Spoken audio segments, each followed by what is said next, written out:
Hello everyone, welcome to the next edition of the Care Home PR and Marketing Podcast. My name is Adam James of Spring Up PR, and in case you don't know who we are and what we do, we help care providers get more inquiries and leads, particularly from self-funding families via PR and digital marketing techniques, and we also help care providers get ongoing positive media exposure to increase their profile and reputation. And finally, we also help care providers get and recruit more staff via Facebook and PR. So before I get going, I will be speaking to Jason Hancock. He is the founder of Hancock and Rowe, but let me come to that in a sec. Before we get going, if you would like a free video on the 7 vital and proven PR and marketing techniques you must be doing in order to get more inquiries, particularly from self-funding families, to help increase occupancy faster, then head over to springup-pr.com, and there you will see somewhere where you can get that video. Now, without any further ado, I will be speaking with Jason Hancock. He is the founder of Hancock and Rowe and provides customer-focused digital marketing experiences for businesses, including the care sector businesses. And what this episode is going to be focusing on is a particular work that Jason has been doing with Good Oaks Home Care. And let me emphasize this. Helping Good Oaks Home Care create 100% usability score for its website for prospective families coming to the website and converting them into clients. 100% usability score. So it's going to be a really massive listen to anyone, any care sector, a care provider who wants to think about detail and in depth how to create websites that maximize the chances of when a visitor, a family member comes to your website, that they will ultimately become a client. So it's going to be a must listen episode. So without further ado, let's get into the episode. So hello, Jason. Hi mate, you all right? How's it going? It's great to have you on. So why don't you start off by telling everyone a little bit more about who you are and what you do? Cool. Yeah. So my name's Jason Hancock. And I founded Hancock and Rowe, I think nearly 2 years ago, after stints in full-time and freelance positions providing UX expertise. And during the pandemic, I decided to go out on my own essentially, and create a business that can sort of support my lifestyle a bit more and make it a bit healthier in the balance. And decided to do that during the pandemic and have a child all at the same time. So that was really fun. But it was, it's been the right decision for sure. And, I've been able to work with loads of interesting businesses, from startups to like established companies and other agencies still, providing UX expertise right from research through to ideation, design, launch, testing, all aspects essentially of the user experience design process. Right. And now, for those who might be listening who's wondering what the hell is UX? UX means user experience. Everyone is clear on that. I didn't know that until not so long ago. Sure. So that's going to be great. Well, let's get straight in by talking about Good Oaks Home Care and what you did for them. So Jason, just explain to me why Good Oaks Home Care came to you in the first place. Yeah, sure. So they were looking to achieve. Yeah, sure. So they're reaching out. They've got obviously, Good Oaks Home Care. They are a home care specialist and they run a franchise model. So they've got like 14 locations at the minute. So they've got 2 websites servicing those businesses. And what they wanted to do was obviously wanted to do a visual uplift of the website, but also we needed to make sure that that website, the design aspects that were going to go in place, actually supported a better and improved user experience for customers and clients looking to find home care. It's one of those topics where you don't really know much about it until you suddenly you need it, and you sometimes don't know you need it until it's like an emergency. That's what a lot of the research that we did when we're talking to current clients of theirs sort of proved, is that, you know, beforehand you're really cold to it. You know, you're speaking to social workers, you're speaking to a lot of people, maybe nurses and doctors at a hospital, to try and find emergency home care to get their loved ones home back into their homes, and create, you know, some more continued independence for them. So it was a really interesting thing and journey that these people go on, and the website needed to help support that journey better than what it was currently doing. And obviously part of that is improving understanding, being more helpful, and then obviously, you know, putting them in touch with the right people to, you know, that conversion aspect of making sure they get to the right people to set up that care essentially. Yeah. And so what were the first steps once they spoke with you and you obviously impressed them enough? What was the first steps in what you did for them? So the first thing we did was set up a sort of model of research. So we spoke to clients that were currently using Good Oaks for care, all in different, you know, but like, you know, really different, from aging parents, you know, supporting young children, partners, you know, is a really wide variety, which is something that I learned. You know, you have this stigma like home care is for the older generation, but actually it's right across the age range. So it was a really interesting part of the research to think actually there is a different aspect to it. So we interviewed those people. We interviewed obviously stakeholders in the business themselves at the HQ, and we also interviewed other franchise owners and made sure we sort of understood their sort of plight within, you know, what the website could do and better for those guys, as well as obviously the customers, because you've got the business goals and you've got the customer goals, and the customer experience is essentially that piece in the middle where those two combine, and you get the best out of it because you're facilitating on both parts of the conversation. Yeah, I see. And maybe just to help us all get a bit of an understanding, what was the Good Oaks home care website like before they came to you? Well, it's still there now because we're still going through the design process and still going through the testing. I don't know, you know, it was there, it was, you know, the content was there, but it might not be easy to find. And I think when the start of the minute was maybe the lens that people had an understanding of care before they got there. Whereas and that's the, you know, you can see that in the navigation where it splits out living and visiting, but you don't really know if you need living or if you need visiting care and the specialisms within it. So, you know, where do you start your journey? And that's really with the sort of the first point we sort of looked at. So you're saying that where the website is at fault is that it presumes a certain knowledge from the family member who might be on that website. Is that? Yeah, and it might not necessarily be a fault. It might just be at that time that was how it was working, and then over time, as the customers developed, and, you know, maybe the business model has changed, you know, things have changed. So it's not to say and put a dampener on what was there previously, because someone's worked hard at that, but more a case of actually, where's it, you know, what do you want to do in the next 5 years? How are we going to help those customers and get, you know, and bring those clients on board? Yeah, I see. So did Good Oaks come to you because they felt the website wasn't working well enough for them?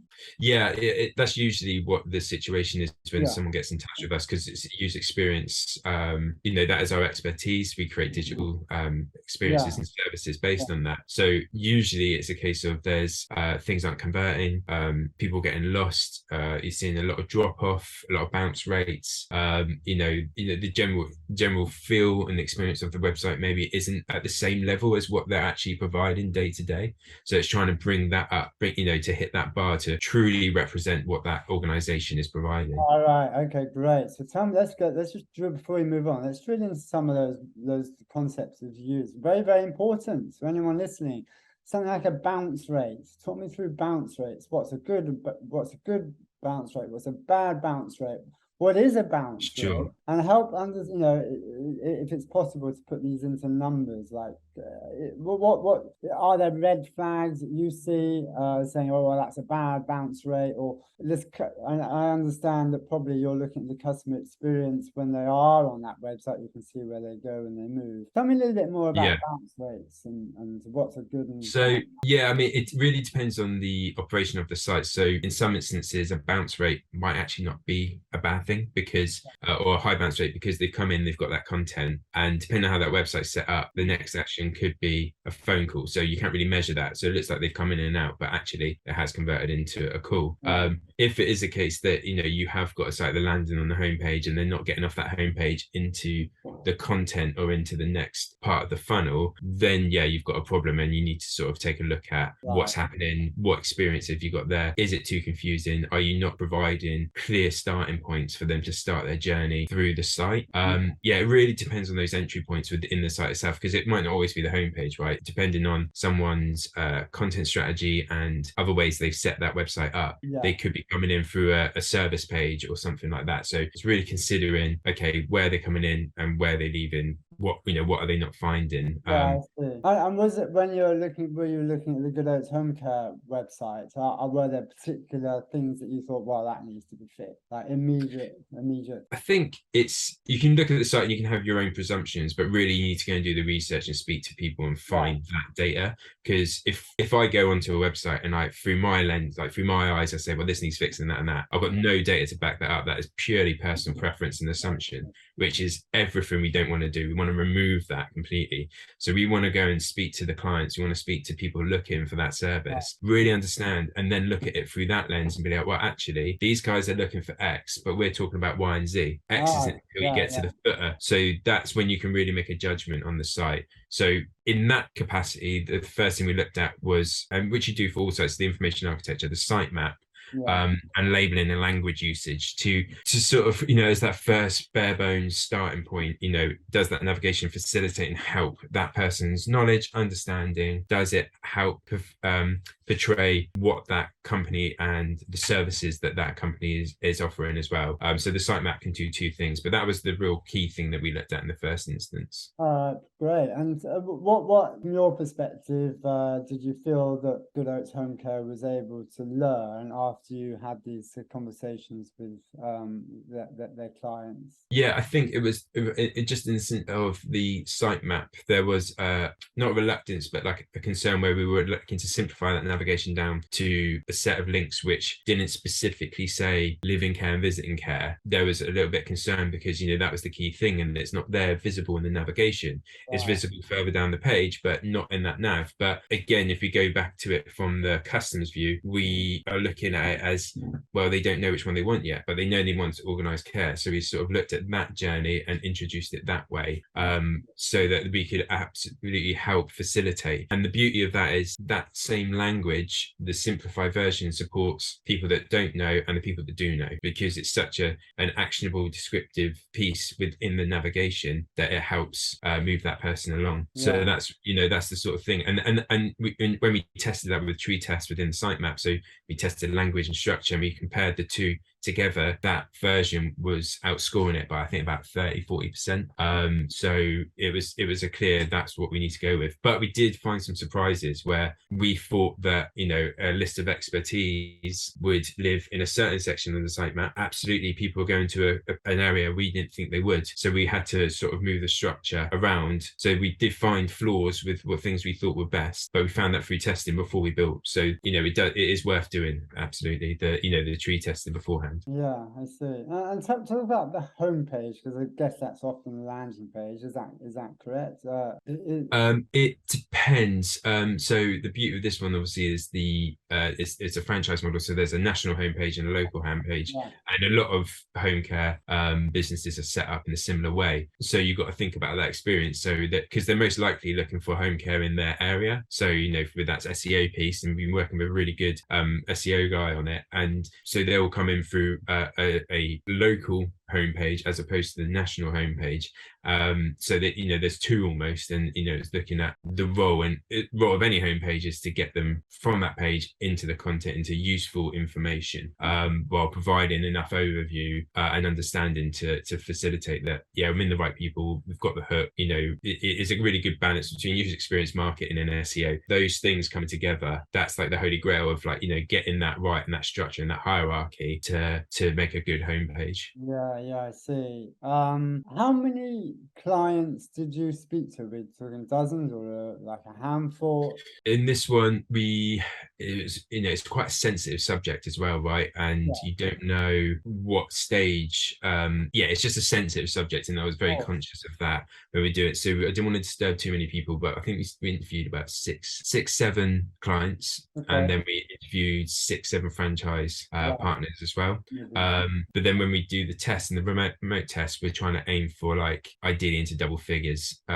When as and when we can. So yeah, it depends on the engagement and stuff. So still figuring out better ways with them to provide, to get more engagement with testing. Yeah. Because hopefully they'll adopt this model going forward. And as they want to make changes to the website, they'll be thinking, okay, yeah, but we want to test it before we make any changes. You know what I mean? So taking on that user-centered approach, user-centered design approach to anything ongoing from here. So there was that speaking with the franchise owners and the clients.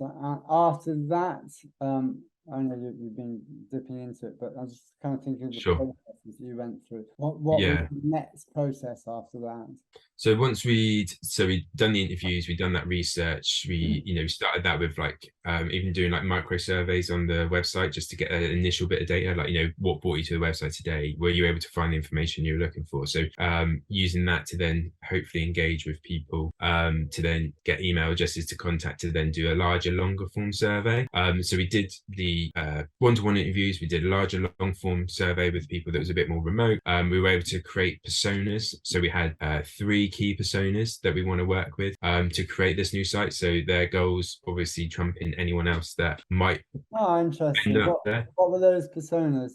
We went with someone that was looking for care for a loved one that was, is pretty much high net worth. And then we had obviously people looking for work because that's such a critical one at the minute. Right? But the website is more geared towards providing care. The site for recruitment is really quick and simple, but it is primarily for those looking for care. And the third one, I'll have to find it. Yeah, I cool. can't quite remember, but yeah. So it was 2 around looking for care, Yeah. and then 1 was for someone looking for a career, basically. I see. Okay, great. So you have a real clear, that's the next vital stage. Is like, who is that persona clearly defined? Is that correct? Yeah. So that's what we wanted to work towards, is that we've got these people and then looking at that information from the survey and then consolidating that down. So we had a sort of guidance from when we're designing with thinking about these goals, their screen time, their devices, their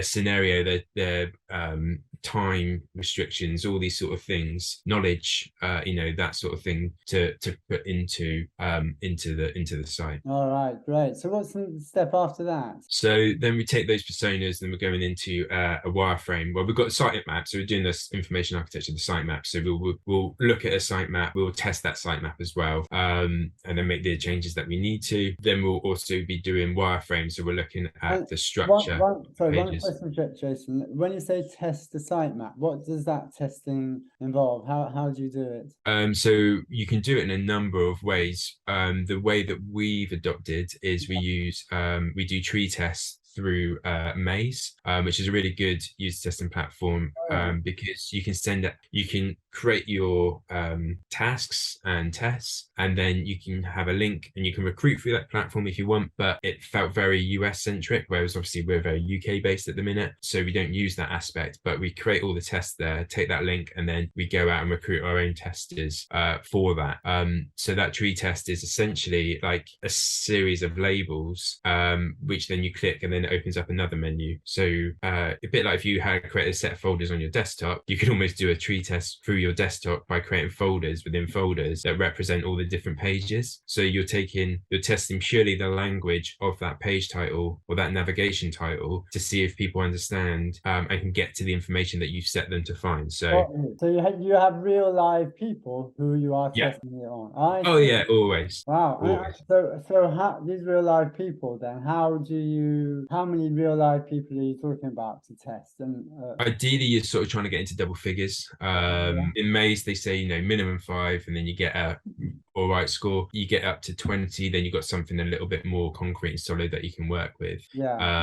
So, we have struggled a little bit to recruit for some usability testing that we've done, but it's obviously like proven really well. Yeah. But it's still not the 20, but it's enough for us to sort of say, I got actually, it. we feel confident. All right. So anyone listening here, this is really vital, is that what you've got here is a user experience being tested by real life people. And then Yeah. I think I understand, Jason, you can then measure on a score how good a particular channel is that people might be Yeah. going. So you can test. So you got your design. So for like tree tests, you've got this. It's pretty much language based. And that's always a good key element. There's something I always really strongly push on in those navigation. And you can end up discussing for hours about what you should call things, but it's worthwhile. And then you've got the usability testing, which is a little bit further down the process, where you use designed sort of pages, templates with copying, using prototypes created in like Figma or InVision, and then you can set your tasks, and then the user can click through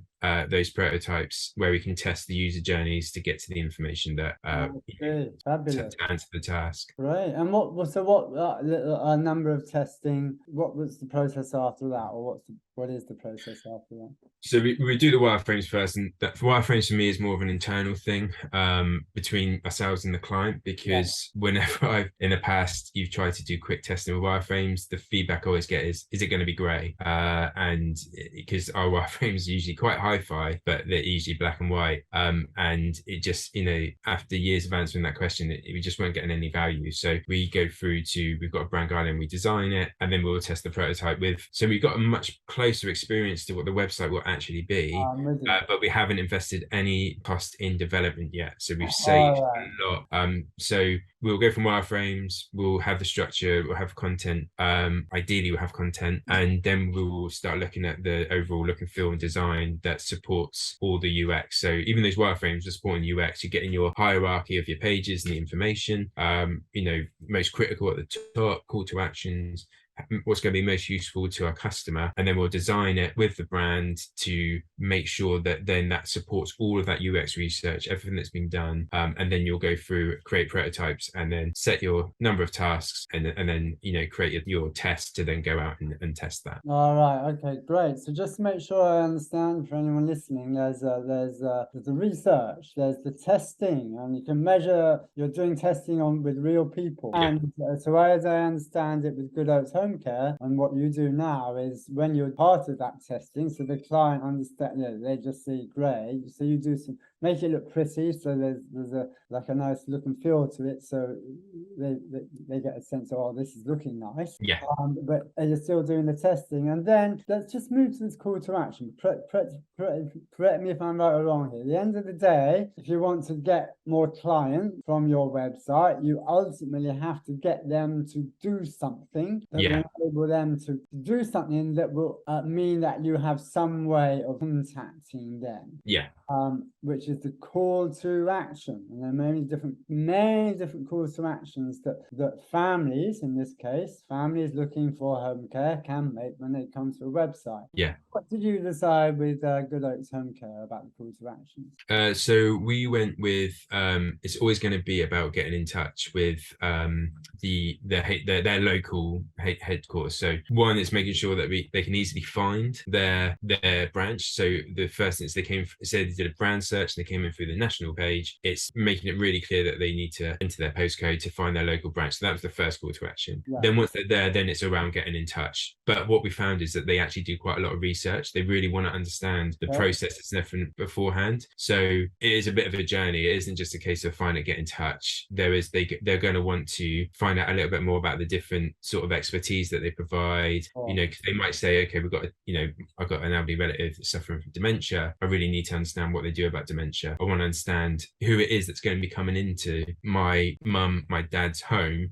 How do they recruit these people? What, who are the faces behind all this? So it's about making that stuff as easily accessible as possible, and then but it's always driving them towards actually getting in touch. But the main call to action is going to be getting in touch.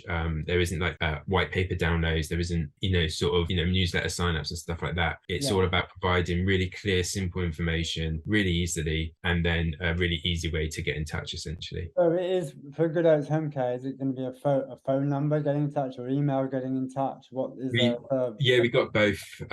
So we provide an email address and a phone number really instantaneously. But then we've also got a contact page if people are more comfortable with a form. Then we do hit all three channels. That's primarily social media. We're not, WhatsApp and those sort of things we're not doing.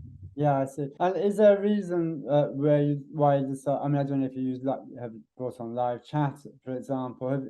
Have you made a decision yet as to whether you think something like live chat might be a good? Spoke about it, absolutely, and it was a case of implementation, managing it, because if there isn't someone at the other end, and if they're getting a number of inquiries, because these are small teams, there's small admin management teams in these areas, things got to be manned, 8-10 hours a day, even longer if you think you want to provide it from, like, say 7 a.m. to 10 p.m. and someone's got an emergency or something like that.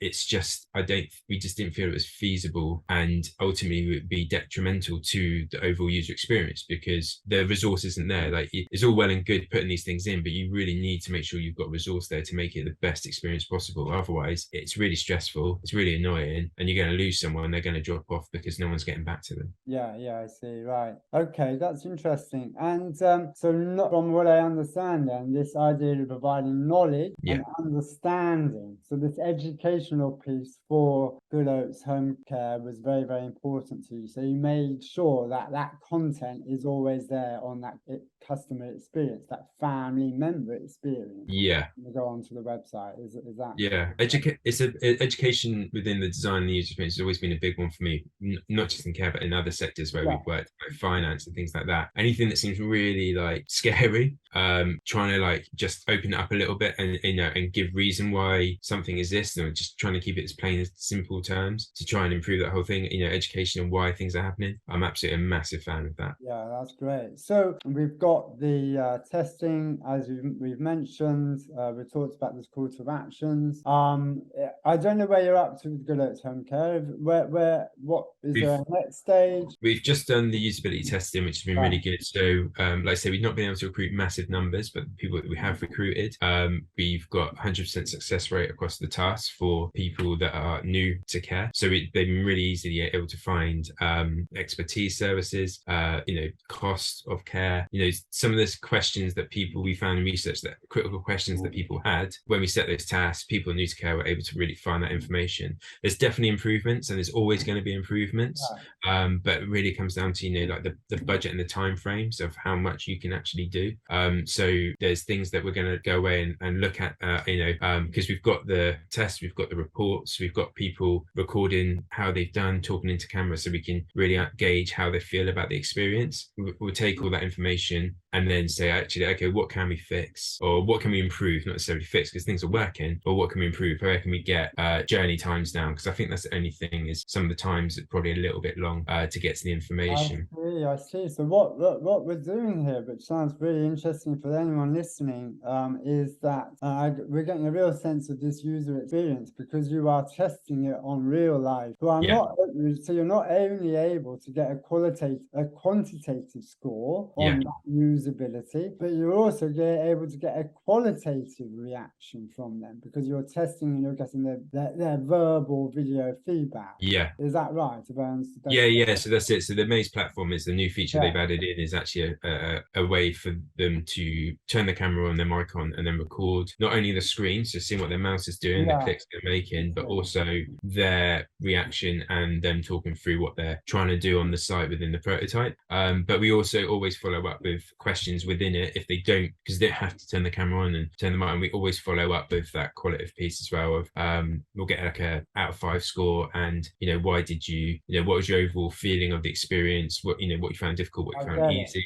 So we'll always follow up with that as well, so we can really gauge, and we can match that sentiment with their overall performance of that task as well. And is that when you say Maze, is that MAZE? Just think for anyone listening. So Maze, maze.co, I believe it's what they changed. I'll just double check. Maze.co. Maze.co, great. Yeah, Okay. yeah, really, And really good platform. so we said right from the beginning of this episode that there was 100% usability score Yeah, you reached on this user experience. Or in this case, your primary avatar, as I understand it, is high net worth family member looking for care for their loved one. So that's yeah, a family member. That's the main persona that you're going for. You've got this yeah. 100% usability. So does that mean that that website is now ready to go? New website is to go live, or are you now talking about the branding, the look and feel? Well, so we've got 100% success on the tasks. Fine. All right. So the usability is great and it's good. I wouldn't know if I don't think the usability score is 100%. That's going to be really hard. But I think what we've got is we've got 100% success. If people get into it directly or indirectly, no one's dropping off, giving up, bouncing. The thing that I've seen, and I still need to dig into the data a little bit, is that some of the times are a little bit long to find the information.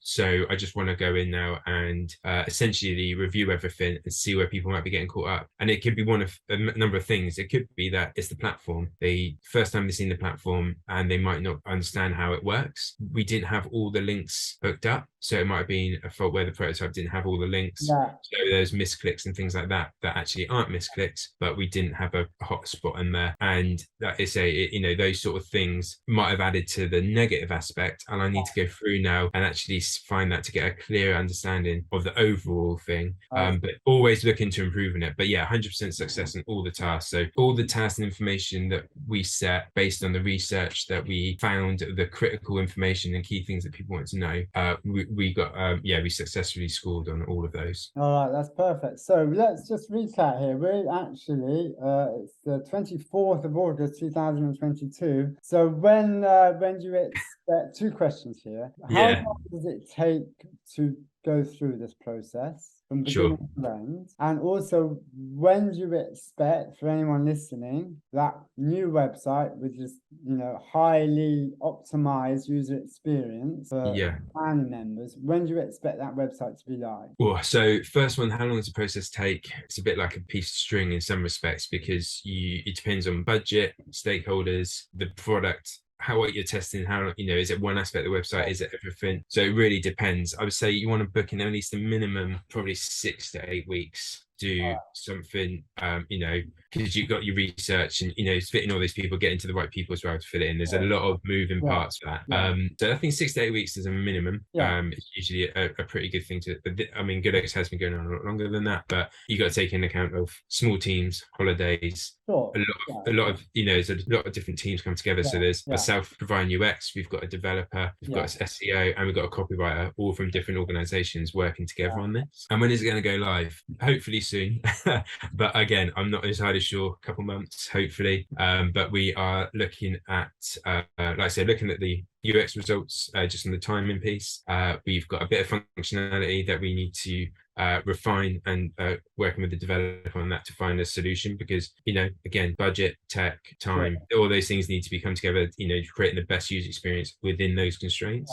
So that's something that we're looking at next. So that's sort of delaying it a little bit, but then hopefully we'll go into development in the next hopefully in the next like fortnight, and then after that it's getting the content completed and getting the thing built, tested, quality, QA, all that sort of stuff. So could be a couple months, I think. All right, end of let's say we're now 20 August, September, October, by 1st of November. All right, fingers crossed. Then you got I'll take that deadline back to the client. Right. Okay, good. It's home care. You got a deadline, 1st of November. That's when all our listeners will be going to check it out. So that's great. So Jason, look, this has been fabulous. I hope everyone's been taking notes. Before we go, anything that you would like to say that you've not mentioned that you feel it would be important? I would say you're not doing user experience design unless you're speaking to the customer user. There's no point coming in with an assumption or I know my customer, I know this. You've really got to go back to the very basics and just start talking to people. If you're not doing that, you're already setting off on probably a bad path. Okay, great. And finally, if people want to get in touch with you, how can they best do that? Website hancockandrow.co.uk. LinkedIn is just Jason Jason brackets Jace Hancock. They're the they're the channels. I don't really do social media so much. I find it a bit of a depressing distraction. So yeah, they're going to be the best ones. All right, Jason, thank you so much. No worries. Thanks for having me, man. Really appreciate it, and it's been great to talk.